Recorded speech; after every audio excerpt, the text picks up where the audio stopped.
আসসালামু আলাইকুম ভিউয়ার্স, কেমন আছেন? আশা করি সবাই আলহামদুলিল্লাহ ভালোই আছেন। আজকে আসছি আমি সব আমার গাছে বিভিন্ন টাইপের ফুলের ভিডিও নিয়ে। এই যে দেখেন, দেখাচ্ছি একটা রজনীগন্ধার স্টিক। এরা আবার নতুন করে দুইটা হয়েছিল, আমি ওদেরকে কেটে নিয়ে এসে ঘরে সংরক্ষণ করছি। এবার আসছি আমার পেঁপে গাছ। এটা হলো আপনাদের প্রথম এই পেঁপে গাছটাকে আমি দেখাইছিলাম। ছোট্ট একটা পেঁপে গাছে যে ফুল আসছে, এটাই ভেবে আমার কাছে অবাক লাগছে যে এতটুক গাছে কখনো ফুল আসে, কিন্তু ফুল আসছে। এই যে দেখেন ভিউয়ার্স, ফুলগুলাতে পেঁপে আসবে কিনা সন্দেহ। এই যে এতটুকুই গাছটা লম্বা এতখানি, খুব বেশি হয়নি, এই 2-3 হাত হবে হয়তো, বা 2 হাত 3 হাত। এতটুকু গাছে যে পেঁপের ফুল ধরবে, এটা আসলে আমার কাছে খুবই একটা আশ্চর্যজনক লাগছে। জানি না আপনারা কখনো দেখেছেন কি না এমন ছোট্ট গাছে পেঁপে। এবার চলে আসলাম আমার ড্রাগন গাছে। দেখেন 3টা ড্রাগনের ফুল আসছে। এই ফুলগুলোকে আমি অনেক কষ্ট করে সংরক্ষণ করেছি। ওদের কুড়ি অবস্থা থেকে সবসময় আমি ওদের গায়ে কিংবা আশেপাশ দিয়ে সবসময় পিঁপড়া মারার চক দিতাম, ঘষে ঘষে দিয়ে রাখতাম।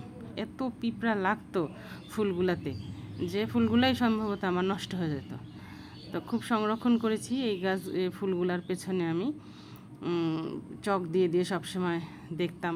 কখনো পানি ঢালে পিঁপড়েগুলোতে তাড়াই দিতাম, আবার বেশিরভাগ সময় আমি চক দিয়ে ঘষে ঘষে ফুলগুলাকে এইভাবে সংরক্ষণ করে আসছি, যার জন্য ফুলগুলাকে এ পর্যন্ত নিয়ে আসতে পেরেছি।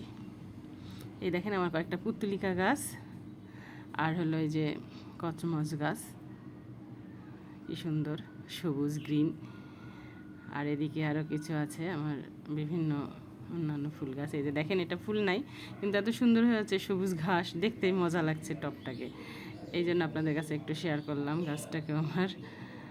এবার চলে আসি বিকালের পড়ন্ত আকাশ দেখাতে।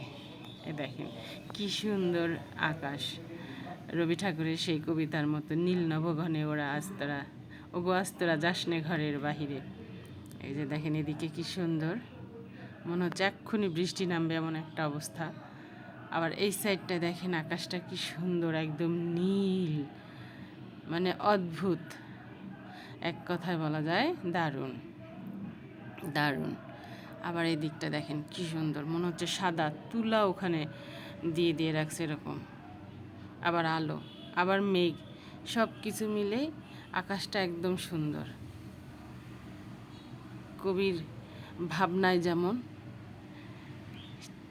সেই রকম আকাশটাও।